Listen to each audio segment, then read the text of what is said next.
Salut, c'est Alex Ferreira et je voulais vous parler aujourd'hui dans cette vidéo comment bien visiter un bien immobilier, parce que c'est quelque chose, une chose c'est voir un bien immobilier dans une annonce, dans une photo, dans un descriptif, donc le descriptif de l'annonce, ça.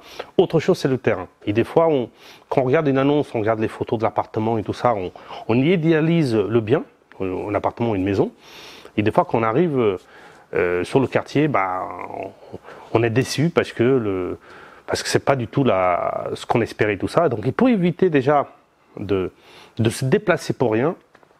Moi j'applique quelques règles à laquelle je mets en pratique pour éviter de me déplacer pour rien, parce que vous pouvez avoir un bien immobilier qui est bien, mais quand vous arrivez dans le quartier, dans la ville et dans l'immeuble, c'est pas du tout ça, voilà. Donc il faut minimiser les visites inutiles. Donc la première chose que je regarde, c'est que je vais sur Google Words et j'essaie de situer le bien par rapport à l'adresse, si j'arrive à voir l'adresse avec le bien immobilier, avec l'agence ou le particulier, bien un événement, ou sinon dans la rue.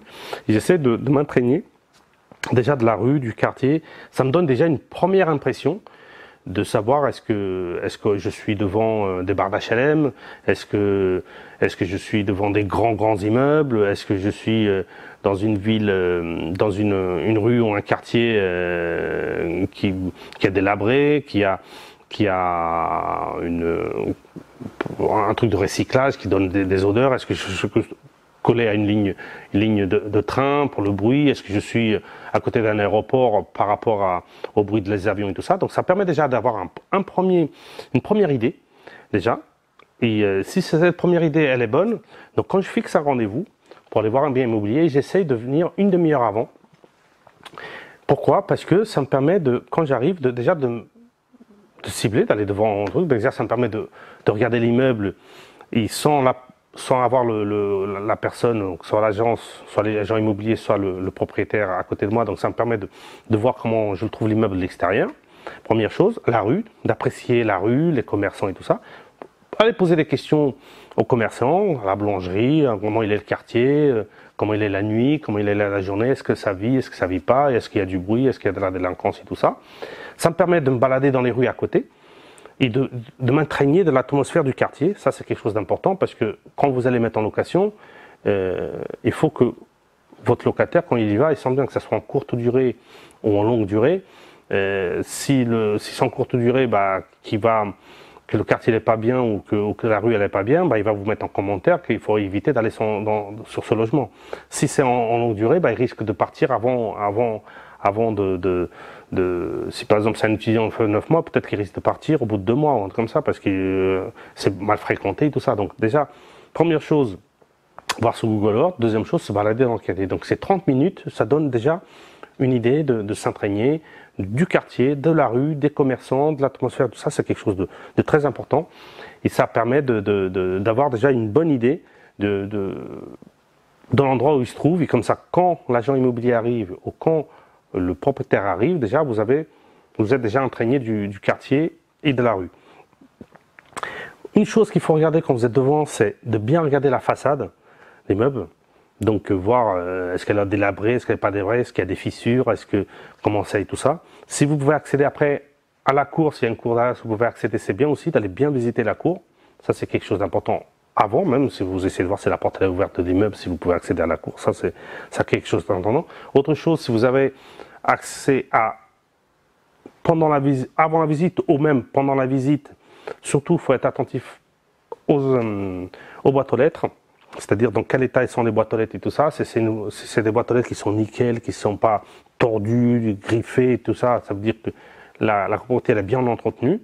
Si les boîtes aux lettres elles sont tous déchirées, tous tordues, et tout comme ça veut dire qu'elle est mal entretenue. Ça vous donne une idée. Juste les boîtes aux lettres, ça vous donne une idée de comment la copropriété elle est entretenue ou pas. Donc ça c'est quelque chose. Bon, après, bien évidemment, il faut regarder le hall d'entrée, bien regarder le hall d'entrée, voir dans quel état il est, l'ascenseur, voir comment il est l'ascenseur aussi, est-ce qu'il a délabré ou pas, dans quel état il est, regarder dans l'ascenseur quand ça a été fait le dernier entretien, parce que c'est tous les ans, il faut regarder. Si l'entretien a été fait il y a moins d'1 an, c'est bon. Si l'entretien a été fait il y a 2-3 ans, ça veut dire que c'est pas entretenu du tout. Les escaliers, dans quel état sont les escaliers? voire bien examiner. N'hésitez pas à prendre des photos et prendre des vidéos, comme ça vous permettra après à la maison de revoir le bien. Donc que ce soit la façade, que ce soit l'entrée, les boîtes aux lettres, des trucs comme ça. Essayez d'enregistrer, de faire au soit de prendre un maximum de photos, au soit de filmer carrément. Comme ça vous permettra de voir plusieurs fois quelque chose que vous n'aurez pas vu la première fois en filmant ou en prenant des photos. Ça vous permettrait de revoir à la maison tranquillement. Donc bien évidemment, après, quand vous arrivez au palier, premier, deuxième, troisième étage, peu importe, ça vous permet de regarder aussi un petit peu, regarder la porte du voisin, si elle est en bon état, si le palier, les murs, le plafond, tout est en bon état et tout ça.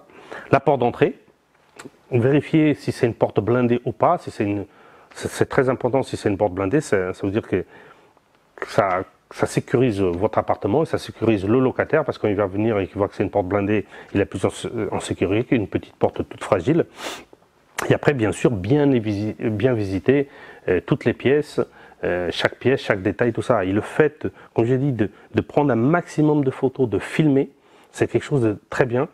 Peu importe, vous pouvez dire à la personne qui vous visite bien qu'elle peut vous décrire le bien en même temps que vous filmez. Hein. Mais le mieux, c'est encore, c'est filmer. Parce que comme ça, filmer, ça vous permet de revenir en arrière et tout ça. Et filmer, c'est en continu. Donc, les photos, ça va être une là, une là.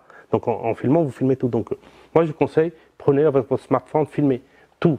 Depuis le début de la visite, pendant toute la visite, toutes les pièces, tout le moindre détail, vous filmez tranquillement. Voilà, tac, tac. Et après, tranquillement à la maison, ça vous permettrait de voir, de revoir et de revoir. Et certains détails, des fois qu'on ne le voit pas, tout de suite, on va le voir après dans la vidéo. Et ça, c'est quelque chose de très, très, très important, de voir tous les détails. Et après, il y a une autre chose, c'est la partie des questions à poser au vendeur, la question des documents à demander. Ça va vous donner une idée exacte du bien, les charges, que ce soit les diagnostics quand ils ont été faits, tout ça. Donc, tout ça, c'est notre procédure.